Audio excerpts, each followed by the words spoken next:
TDP Janasena జెండా సభలో Pawan Kalyan speech గురించే ఇప్పుడు సర్వత్రా చర్చ జరుగుతోంది.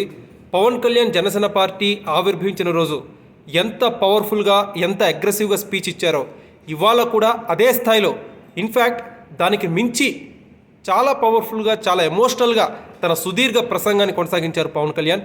ఈ స్పీచ్లో పవన్ కళ్యాణ్ కంప్లీట్గా వైఎస్ జగన్నే టార్గెట్ చేస్తూ తన ప్రసంగాన్ని కొనసాగించారు. అయితే ఇందులో మంచి విషయం ఏంటంటే, అటు చంద్రబాబు గారు కానీ ఇటు వైఎస్ జగన్ కానీ ఎక్కువగా పేపర్ చూస్తూ స్క్రిప్ట్ చూస్తూ వాళ్ళ స్పీచెస్ని కొనసాగిస్తూ ఉంటారు. కానీ పవన్ కళ్యాణ్ చాలా తక్కువ సార్లు తన స్క్రిప్ట్ని కానీ పేపర్ని కానీ చూసుకుంటూ రిఫరెన్సెస్ చూసుకుంటూ తన ఎమోషన్స్తోనే మాట్లాడినట్టు నాకు అనిపించింది. చాలా తక్కువ సార్లు ఆయన స్క్రిప్ట్ చూసి మాట్లాడారు. సో ఈ విషయంలో పవన్ కళ్యాణ్ని మెచ్చుకోవాలి, ఎందుకంటే ఇది ఒక ఆనెస్ట్ స్పీచ్గా మనం పరిగణించాలి పవన్ కళ్యాణ్ది. అలానే పవన్ కళ్యాణ్ తన స్పీచ్లో వైఎస్ జగన్ పర్సనల్ లైఫ్ గురించి కూడా చాలా ఘాటు వ్యాఖ్యలు చేశారు. సొంత చెల్లెల్ని నువ్వు గోడకేసి కొట్టినవాడిని అని చెప్పి పవన్ కళ్యాణ్ జగన్ గురించి మాట్లాడారు. అది ఎంతవరకు అథెంటిక్కో కాదని చెప్పి పవన్ కళ్యాణ్కే తెలియాలి. సో పవన్ కళ్యాణ్ ఇలా ఎప్పుడు మాట్లాడినట్టు మనకు కనిపించదు. గతంలో కొన్ని నెలల క్రితం చెప్పు తీసుకుని కొట్టండి అని చెప్పి మాట్లాడిన పవన్ కళ్యాణ్ మళ్ళీ అదే స్థాయిలో అంత తీవ్ర పదజాలంతో మళ్ళీ ఇవాళనే మాట్లాడారు. అండ్ 24 సీట్లు తీసుకున్నారని చెప్పి అందరూ నన్ను విమర్శలు చేస్తున్నారు. వాళ్ళకేం తెలుసు నా వెనకాల ఎవరు నిలబడ్డారా? ఈ 10 ఏళ్ల కాలంలో నాకు అన్ని విమర్శలే, నేను చేసినవన్నీ తప్పులించే వాళ్ళే తప్పితే నా వెనకాల ఎవరు నిలబడ్డారని చెప్పి పవన్ కళ్యాణ్ తాను తీసుకున్న సీట్స్ని సమర్థించుకునే పని చేశారు.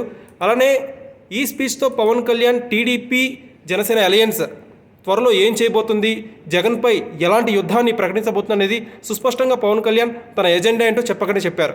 అయితే ఏపీ రాజకీయాల్లో పర్సనల్ విషయాల గురించి మాట్లాడుకోవడం ఇప్పుడు సర్వసాధారణం అయిపోయింది.